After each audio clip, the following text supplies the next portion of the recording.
es Messi. Well, I'm thrilled to be here again.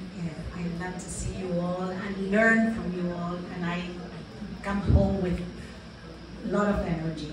Before addressing the first question, that is what was it? The first question? No. Tell them who you are. Who am I? No. Who am I? Yeah. Well, my name is Paola. I'm a mother of Francisco. Francisco is 20 years old. Sofia is 24, but Francisco is within the spectrum.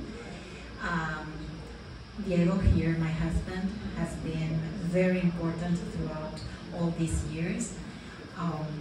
Generally, mothers are left alone in many countries, so whenever couples and families are together, we have an advantage and we have to help others. So I generally say that disability is also a gender issue because mothers are there. And my first advocacy in autism was exactly autism, but when my son was diagnosed, we had to go through a very bureaucratic, long line to make the certificate for disabilities. It was 5 a.m. It was a rainy day. Francisco could not be inside spaces, so he was in the yard of this bureaucratic building, ministry, running in circles under the rain. And somehow I could go inside. I'm a lawyer.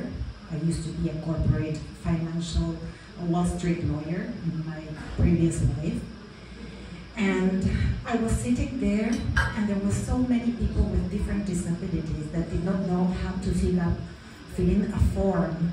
And I finally found myself the whole morning filling in forms for everybody else. But things like, for example, there was a board that said, the blind people should go that way. Blind people, they don't see that. That sort of things happened. That sort of things happened. So I just started helping others. And then, I don't know, that was the first. And then, whenever I wanted just to do something, they asked me, and then I started to draft laws and to change and make amendments to laws, always very submarining. Like now, it's not my name, it's the politician's name there. But all the laws and resolutions on autism came from my computer. I say this here in this space, but I don't care. What we cared was that the laws were there. And that's how we met with Autism Speaks, when I was telling how in our very big country with different provinces, we came with the first autism law in the whole of Latin America and 50 other laws in different states. So that is from the political standpoint in a Latin American country. I have a lot of experience that I could share. But that's the main thing of who I am and why I am here. All right, so we're going to shoot the first question. What are the strategies have you used to develop and encourage new advocates? Thank you. Before the strategies, I want to wrap up many strategies that I have that you already mentioned, and that you, not in any panels, but for me are very important. The first thing that was said yesterday was use your own language. Many things were said in the before the first panel. Mark Shore also said that, use your own language. So it's very important. In our countries we have, we also mentioned different cultures and different, sometimes languages and situations. So use your own language, you said that. Another thing that you all said was every voice should be valued and heard. That I take also that with me. That is very important. Then Elise also mentioned, and we mentioned in the previous panel there, that hope was in many of our names, hope. And we really generally find hope when looking at mirrors. when you look at other children, when you have a small children and you look at teenager, when you have a teenager and you look at a grown-up. So that is very important. And one of the things that you Elise mentioned is dream big. You can go baby steps. Of course, always are baby steps, but dreams have to be big. And so, what I will mention, 4 strategies through all this almost 20-year route that we have going through with Diego. And now, the last strategy that we'll have, that will be number 4, is to create leadership in the first person. Because now we are helping grown-ups be autonomous. And of course, previously, the spectrum is very wide. I know that there are many different challenges, but everything that I say can be adapted for every level. So that is important. The slides?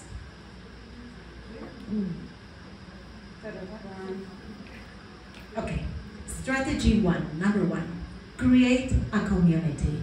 When we started with a group of families that were self-advocate families. And we wanted to have a collective advocacy and wanted to people know what autism was, at least to have heard the word autism once in their lives.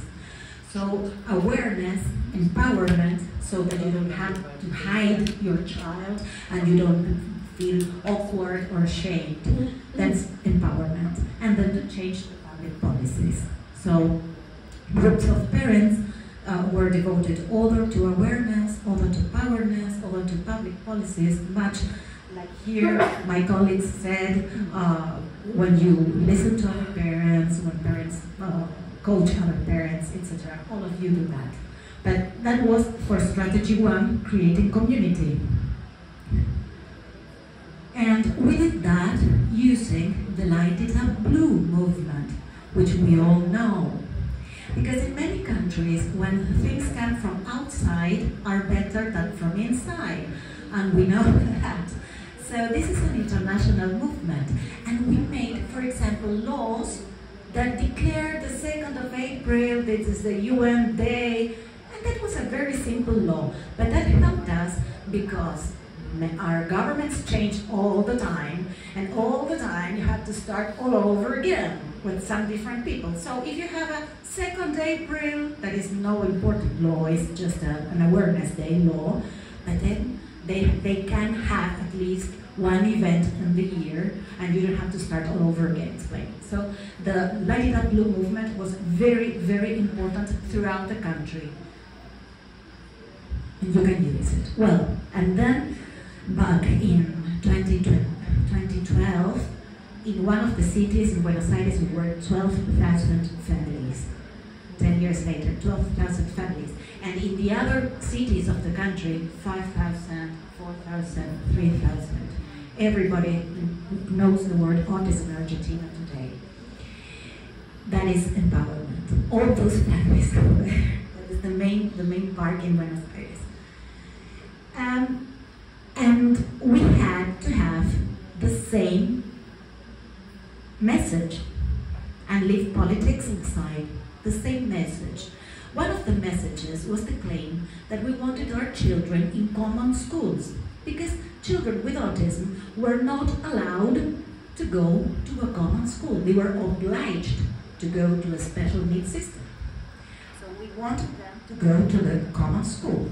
So when we got that and we gained that right, then our children had to struggle with teachers that were not prepared, with materials that were not prepared. And we had to help them through all the schooling. And then we became interested in accessible materials. And so this led to a second strategy. The second strategy was create accessibility. Create accessibility. Whatever. If you need pictograms, you need pictograms. If you need augmentative communication, create augmentative communication. We are working with simple language. Why are we working with simple language? because the Convention of the Rights of People with Disabilities rank Braille, sign language, and simple language. And this simple language is what we need. So that's how we came to this second strategy. And accessibility, cognitive accessibility, is so important for the 30% of the whole population of the whole world. Because many people have dyslexia or abandon school because they need to go to work or whatever, or have education impairments or difficulties to read and write. And so here it was also mentioned, autism is not the center of the world. There are many other issues, so you have to jump in the needs of the other ones and offer the solutions that you have from autism to the other problems. So you don't are a problem, you're part of the solution. And when you're part of the solution, you're a valuable person for the community. And things change aspect. So this is the resolution of last December, a resolution on easy to read for the whole world. So, how do we do easy to read? Easy to read needs the intervention of the beneficiary user. So we hire people within the spectrum, and that's how we change from parents to giving job persons. We hire person within the spectrum or with Down syndrome or with other difficulties to make the accessible materials that we need for our children, but that's something different. You see, everybody else needs that too. So we need these books and these materials. So autistic people, Down syndrome people, we work together because we have the same needs, are part of inclusive projects and projects that help the community. They're working in something that the community is interested in, and they are part of it, and they're an important part of it. And what they do and their brains, the way their brains think, is very important. And whenever they say, oh, you have to be creative, you have to think outside the box. And I always say, you want your team to think outside the box? Hire a person with autism. That's it. You don't have to make so much. You want to think off the box? Hire someone with autism. That's it. That's one of my advocacies. Now, okay. And these real projects. If we are protecting and overprotecting, they will not be out in the world. They need to participate in real projects, because work is dignifies persons, and they need to be helpful. They need to be part of their communities. So this is part of our. We also have self-advocates. And this is our committee, advisory committee at the board of our foundation. Because we are parents, and we represent our children, but our children grow, and they have to represent themselves. And that's part of the advocacy that we have to make. We focus, the question was advocates and new advocates. And the new advocates should be self-advocates, new self-advocates. But to be a self-advocate, you have to learn to represent, you have to go through the path of leadership. You have to learn leadership. So we are training autistic in leadership, autistic leaders. How do we do that? They have the power to lead, to work, to give their opinion, to decide, to participate, to coordinate. Why? Because they can read the materials, because of the cognitive accessibility, because we have created accessibility to the information, so they can make their own opinions. I love all of them. And I want to share only Carolina. I'm sorry I'm taking this, but a little longer. Carolina is within the spectrum, and she was a yes/no answering person. Yeah, you ask her, yes, no, not so much. Carolina now represents the intellectual disability collective of the city of Buenos Aires before the governmental agency of disabilities in the city of Buenos Aires. And she goes to the meeting with the support. I am the support. I go with her. But she came from a yes/no in the reading group to represent the whole collective, not only autistic, the whole intellectual disability collective in the city. So it's not only for, let's say, quote, high functioning. I mean, this can be, leadership is for everyone that wants to be a leader. Because sometimes you don't want to be a leader, you don't want to be an advocate. Okay, don't be if you don't want. But if you want, you have to have the leading. So, strategy number 4.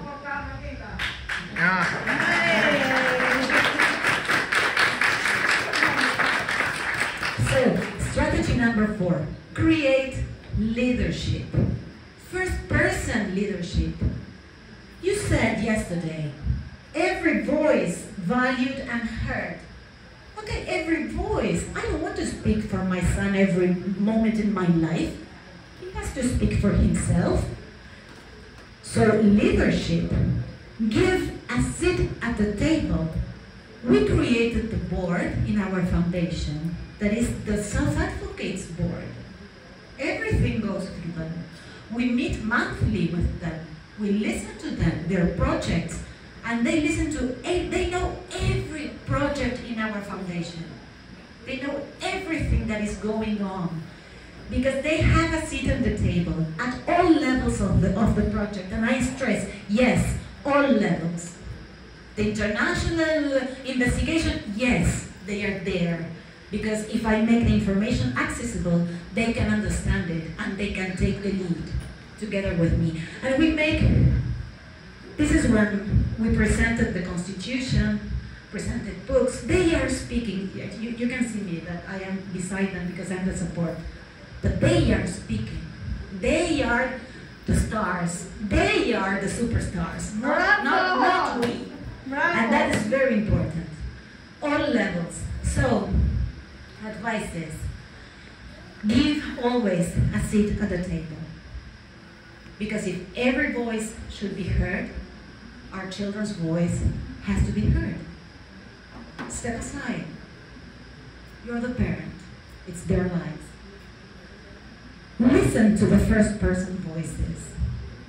As I said, to think outside the box, hire someone who thinks differently. So listen to that voice, but above all, trust those voices. Don't make as if you're listening to them. Listen to them and trust what they are telling you.